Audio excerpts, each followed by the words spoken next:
Nigerians have taken to social media to condemn the alleged murder of a young man who was identified as Kolade Johnson. He was reportedly murdered by the FSARS operatives by a stray bullet, leading to his death before he could receive medical attention. Now, we've talked so many times about the FSARS and how they seem to unleash a lot of harm to young Nigerians, you know. You can join the conversation on 070-806-68014. You can also tweet to us at TVC please hashtag YourViewTVC so we can read your tweets. According to the reports today, who read that story? What happened exactly? Mike, did you have that story? Yeah, the guy was in watching and the police were following this dreadlock guy. Right. And when they attempted to arrest the guy, the neighbors stood, he's our neighbor, what are you? And so to disperse the crowd, the police fired purportedly into the air. And I'm wondering how it happens. It goes up and comes down. I hear it. Anyway, it entered through his hand and then into his body. And of course, he bled to death before they could get him to the hospital. And everybody is like freaking out. Yeah, and the sad thing was that his mother had sent him a happy new month WhatsApp message that morning, you know, and actually mentioned something about untimely death, you know, that just pray for him. And maybe she got some kind of message or something, but she just generally prayed. She sent it to all her kids, children, about untimely death and all that. But when she sent the message, he was already dead. It entered the brother was holding his phone, and that one just broke down. Now, what's painful about this is we now hear, 2 or 3 were arrested. And that's supposed to pacify Nigerians, and then we just go to sleep. Pacify them how? No, that's what happens. They'll tell you, 3 policemen have been arrested, and we all just move on and forget about it. We need to follow up. Even do you know what I mean? No. I think we have to start holding these security officials accountable. We need to have stringent. No, we have not. We have just been talking. We need to have stringent measures that will show us that this person did this and this is the punishment. If the person is going to die by hanging, we need to have measures that will deter other police. You know that if you shoot anyhow, if you cannot account for your bullets, you will die or something will happen. To put that fear. Let me to Nima for a second. Let me go and come to you. Let's give the police some credit. I have on this table followed up police issues well enough to know, to see errant policemen being convicted. We took one when Edgar Moyemi just became commissioner. We took 2 when Owosheni was commissioner. And this morning, all I was looking for was to see the stand of the new CP of Lagos on this issue. And I was encouraged by the stand he took. He was extremely bitter about what happened. And immediately 3 of the 4 policemen were rounded up by the provost. The provost is the one who is in charge of indiscipline or misbehavior of any police officer within the police force. Already they are there. Okay, Nima. We need more than just arrest. Hold on a minute. And the consequence of this is that once they fight, they'll be eased out of police force and charged for murder. It's not enough. That's what we're saying. They will be charged for murder. Let's not crucify her. It's not enough. Do you want to do jungle justice? Do you want to be brought to you to so they will follow procedure. I'm agreed as well. But let's give these people some credit. No. We're not saying, excuse me, we don't pray. But imagine that it is one of your own people. Let me finish. If it is one of your own people that gets killed, the jailing is not enough. Let me tell you why I'm saying it. When I was younger, and I keep saying it on this set, when I was younger, any policeman, when they give him his bullets, if it's 10 bullets, they have counted it. If you use 1, you must account for it. Exactly. Now, these are measures that the police can take. It is not just enough. When somebody has lost his life, you're arresting. You are arresting. You arrested 3 of them.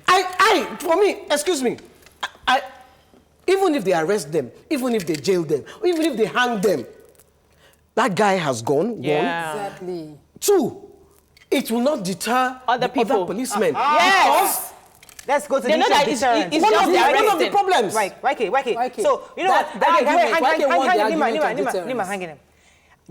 We can't crucify Nima or anybody who thinks the police are doing quite a bit to at least to. I'm not curb this. crucifying, I I'm know. just saying. I'm trying to make us understand that we need the right police officers to be here to have this conversation, but we're just exerting our anger with the way everything, because even as YK has said, the man is hanged or killed or whatever happened. The others tomorrow are going to do the same story all over again. Mariah, they needed to disperse the crowd, and that was why they shot into the air, right? What happened to tear gas? What happened to tear gas?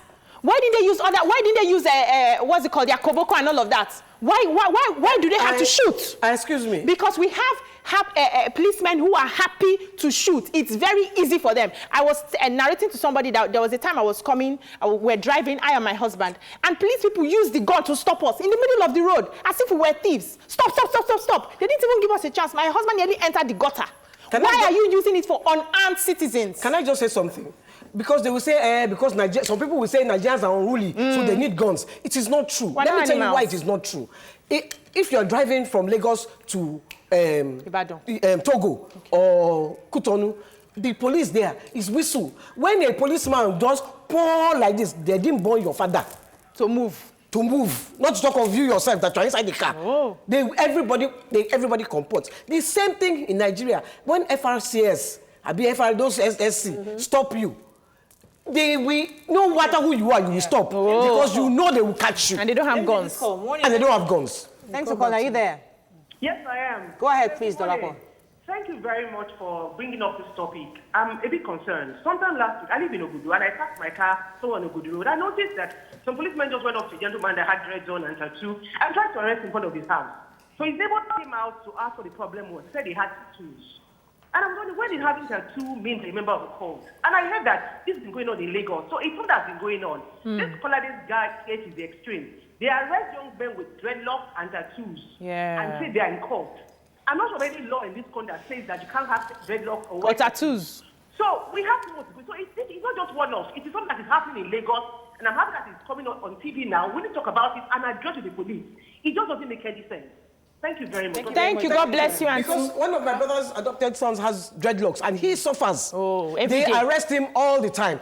The country director of Development Alternative Incorporated, Joe Abba, said, being young is not a crime. Having dreadlocks is not a crime. Sagging your jeans is not a crime. Having tattoos and piercings is not a crime.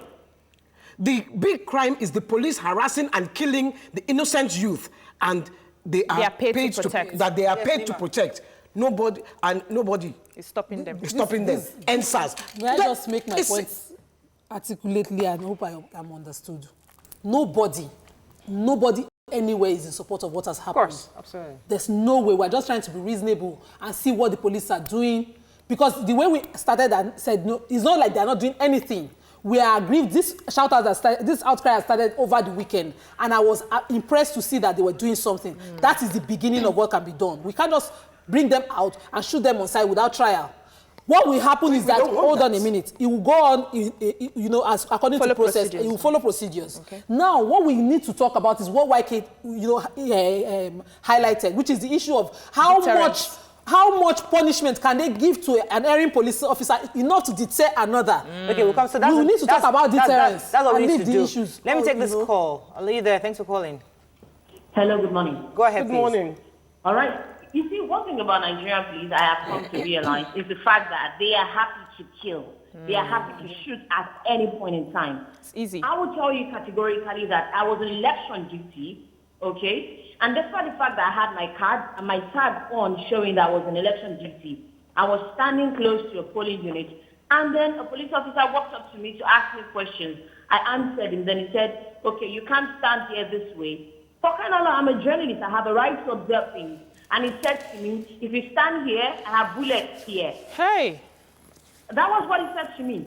And I remember there was a night I was returning home from work as well. They challenged the bus driver who was conveying me. And basically it was because one of their members or a corps officer like him was extorting money right in front of the driver. And then he said the guy was obstructing traffic. He tried questioning the guy. Then later on, he came up with the idea of where is your particulars and this and that. And in my mind, I'm like, you're not a road safety official. You're not a VIO. So what do you need his license for? And then he said, I hate women who question men. That if you're not careful, I will shoot you. I took down the name of that policeman. He's allowed with it. And he was there with Alakere police station. And I can go on and on. And you were lucky. That happened in Edo State long ago. Yeah. You were lucky. They shot the guy at a close range. They buried the guy's body. His body was exhumed, and that was during Oshomole's administration. Because the people didn't allow the issue to die like that. So those are the issues. Those are the main issues. So wait, is it?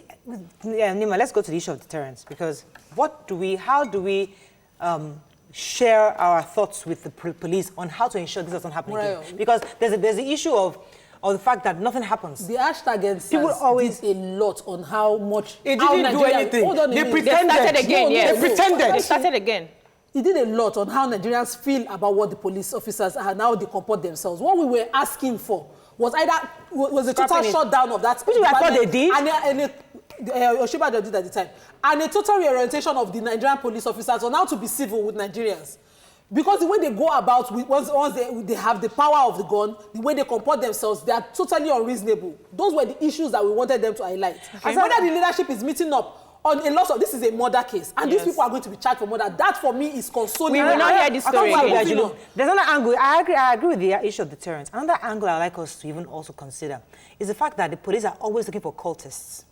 This issue of cultists, they have funders, they have sponsors, they have people who are providing them the arms. So stop trying to arrest these boys at events. They are sponsors. There are people actually who are providing the ammunition they are using. Yes. So the big politicians, the rich men, all this, we know how to. They can actually also trace those guys. Yeah. So it's easy to find the guys at the beer parlors to shoot them, as scapegoats to shoot them out.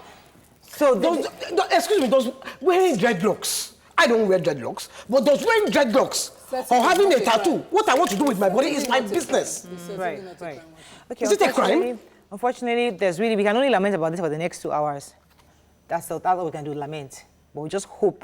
We need to hold our government accountable. Yes, we can suggest a way forward. These guns that they're giving police, let them stop it. Stop giving them guns. Stop giving them guns. Especially make them account for every bullet that they use. When you will lose your job, if you use a bullet, and I think you cannot account for it, you play with your life. You have to run off. No, I can fire a gun in the air. If I fire a gun in the air for no reason and I cannot give a good account, I lose my job. Lose your life. Forget about life.